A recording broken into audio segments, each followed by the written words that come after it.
You, John Fitzgerald Kennedy, do solemnly swear. I, John Fitzgerald Kennedy, do solemnly swear.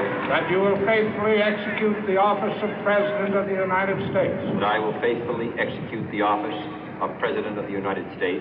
And will, to the best of your ability.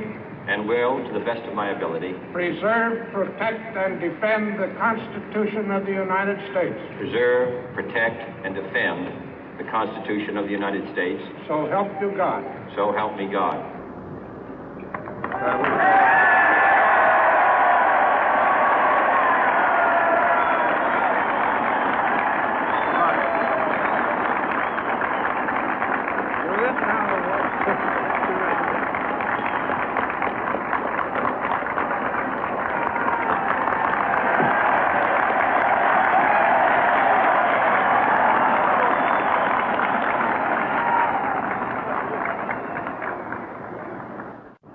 Vice President Johnson, Mr. Speaker, Mr. Chief Justice, President Eisenhower, Vice President Nixon, President Truman, Reverend clergy, fellow citizens. We observe today not a victory of party, but a celebration of freedom, symbolizing an end as well as a beginning, signifying renewal as well as change.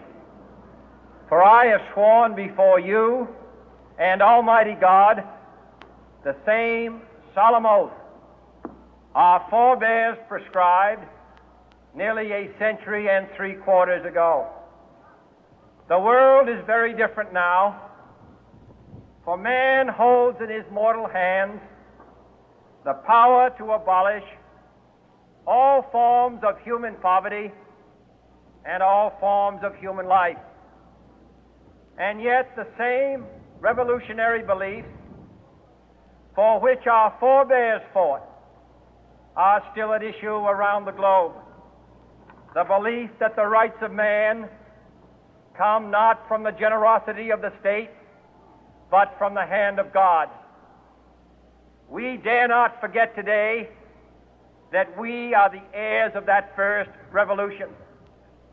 Let the word go forth from this time and place to friend and foe alike that the torch has been passed to a new generation of Americans born in this century, tempered by war, disciplined by a hard and bitter peace, proud of our ancient heritage, and unwilling to witness or permit the slow undoing of those human rights to which this nation has always been committed and to which we are committed today at home and around the world.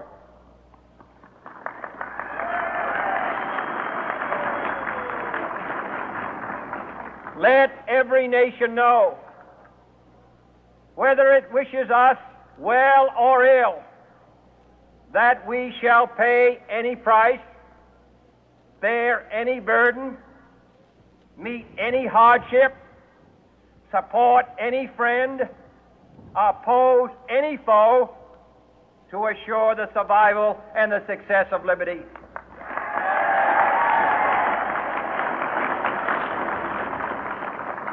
This much we pledge and more. To those old allies whose cultural and spiritual origins we share, we pledge the loyalty of faithful friends. United, there is little we cannot do in a host of cooperative ventures. Divided, there is little we can do, for we dare not meet a powerful challenge at odds and split asunder. To those new states whom we welcome to the ranks of the free, we pledge our word that one form of colonial control shall not have passed away, merely to be replaced by a far more iron tyranny.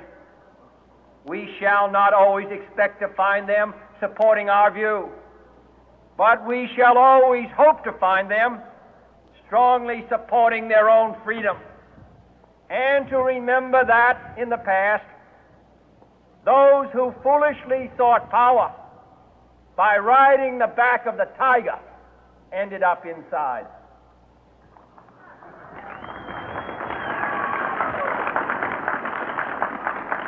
To those people in the huts and villages of half the globe struggling to break the bonds of mass misery, we pledge our best efforts to help them help themselves for whatever period is required, not because the communists may be doing it, not because we seek their votes, but because it is right.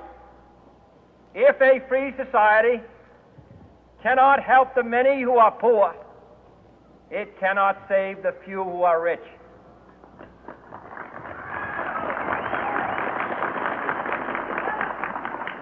To our sister republics south of our border, we offer a special pledge to convert our good words into good deeds, in a new alliance for progress, to assist free men and free governments in casting off the chains of poverty.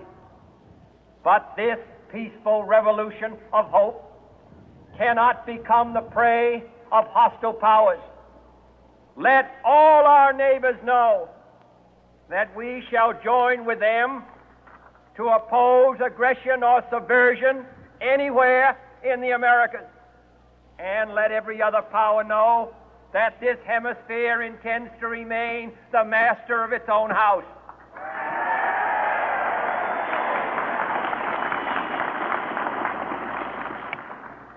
To that World Assembly of Sovereign States, the United Nations, our last best hope